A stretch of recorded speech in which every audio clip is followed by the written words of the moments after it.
الفيديو ده هنتكلم عن ازاي نخلي يوتيوب يقترح الفيديوهات بتاعنا في المكان الصح وللناس الصح بإعداد واحد. ويا ريت تتابع الفيديو للنهاية عشان تستفيد بالإعداد ده. ويلا بينا نبدأ الشرح مع بعضنا، يلا بينا.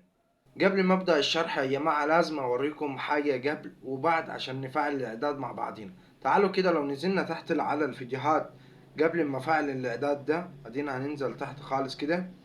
مثلا لو جينا عند مثلا الفيديو ده مثلا، تمام، انا بختار اي فيديو عشوائي عشان ما حدش يقول مثلا ده انت عامل ده وكده. بص هنا جايب لي ازاي. بص المحتوى الذي يقترح الفيديوهات بتاعتي ده يعتبر ملهوش دعوة بالمحتوى بتاعي اصلا.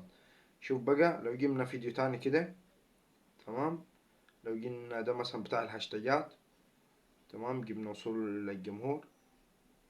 بص هيجيب لي ازاي للناس.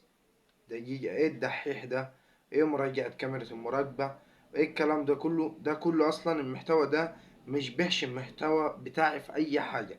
تمام، ده كله ما يشبهش اي حاجة في المحتوى بتاعي. بص كده لو جينا بقى عملنا بعد كده، تمام، بعد ما فعلت الاعداد ده، بص فعلته عند الفيديو ده انا، تمام، تالت فيديو هتلاقوا طبعا عشان ظبطت الاعدادات انا في التالت فيديو. تمام، لو جينا وصول عند الجمهور، بصوا المحتوى الذي اقتراح إلى الفيديو، برنامج أسهل طريقة معرفة باسورد الواي فاي برضو. تمام، لو جينا على بتاع الصورة مصغرة، تمام، بص لو جينا عند مستوى الوصول للجمهور، بص مقترح للناس ازاي. كورس على مونتاج بتاع كاب كات، وأسهل طريقة لصناع المحتوى ومعرفش ايه وغيرها، وهل أرباح اليوتيوب معرفش ايه. ده كله يوتيوب بدأ يقترحه عندي. بص لو جينا عند طريقة قناة، إنشاء قناة، بص ازاي. بص المحتوى، بص الذي أدى اقتراح، بص عشان تعرفوا إن في قبل وبعد. كل ده كل فيديو، كل ما ده فيديو يبدأ يتعرف أكتر وأكتر. ده كله زي ما انتوا شايفين كده، ده كله اقتراحات للناس. تعالوا نفعل الإعداد مع بعضينا بطريقة سهلة من غير أي تعقيد. أول حاجة يا جماعة هنيجي على جوجل بلاي، تمام، أو جوجل نفسه. بعد كده هنكتب تسجيل دخول يوتيوب، تمام، وهندخل على أول موقع هيظهر معانا زي ما انتوا شايفين. ده كله عشان يدخلنا على منطقة بتاعة الإعدادات عشان نفعل الخيار ده. ولازم تفعلوه عشان يوتيوب يفهم المحتوى بتاعكم بيتكلم عن ايه. تمام، وهنيجي على الإعدادات اللي من تحت دي يا جماعة، تمام، ندوس عليها كده، تمام، وهنجي على كلمة الإعدادات التلقائية لتحميل الفيديو. بعد كده هنجي على الإعدادات المتقدمة، هتلاقوا الفئة مكتوبة هنا. طبعا انتوا الفئة هتعملوها على حسب المحتوى بتاعكم، زي ما اتكلمنا عن الفيديو اللي فات، سواء كان محتواك ايه ولا ايه، اعملها على حسب المحتوى بتاعك.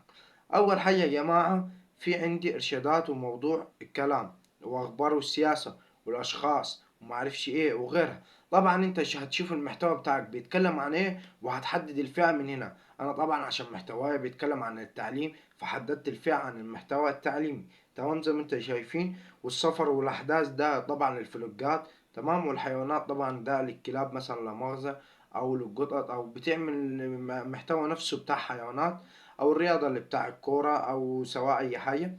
تمام، الالعاب برضو الفيديو ده الجيمنج والحاجات دي. العلوم والتكنولوجيا دي طبعا زي محتواه بس الشبه التاني، تمام، عشان في قسمين طبعا ليا، وفي الموسيقى، تمام، وكل حاجة دي، وفي الترفيه، وفي كوميدي، وفي كل حاجة زي ما انتوا شايفين. هتشوف انت محتواك بيتكلم عن ايه او بيعمل ايه وهتختار.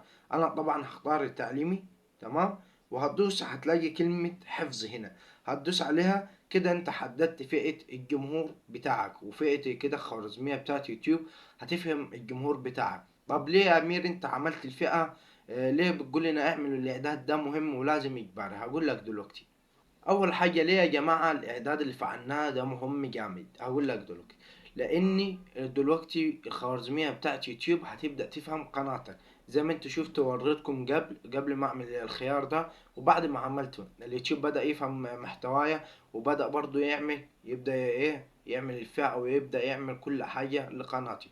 وبرضه هوريكم الطريقه التانية اللي هي الكلمات المفتاحيه بتاعت الفيديو او الكلمات الرئيسيه، تمام، في نفس هي على ما اعتقد المعلومات برضو. تمام، لا هنيجي على كلمة القناة، ودي الجزء التاني يا جماعة، عشان برضو لازم تعملوا الكلمات الرئيسية. ده كده انتوا بتساعدوا خوارزمية تبدأ ايه تنشر محتواكم اكتر واكتر لناس صح المهتمة بالمحتوى ده. سواء كان اي حاجة، هو بس اللي هيهتم بالمحتوى ده هو ده اللي هتبعتوا له اليوتيوب تلقائيا من غير اي حاجة. وبرضو الكلمات الرئيسية يا جماعة برضو عرفتكم ازاي تعملوها، اما نزلت لكم فيديو وبرضو هحطه لكم دلوقتي على الشاشة بيعرفكم ازاي تعملوا كلمات رئيسية. دي كلها يا جماعة بتزود نسبة المشاهدة، تمام، وبتزود نسبة المتوسط بتاع المشاهدة، بيخلي الفيديو يكمل، برضو الناس تكمل على الفيديو، وبيخلي يوتيوب او خوارزمية بتاعت يوتيوب تبدأ تقترح الفيديو بتاعي على ناس اكتر واكتر.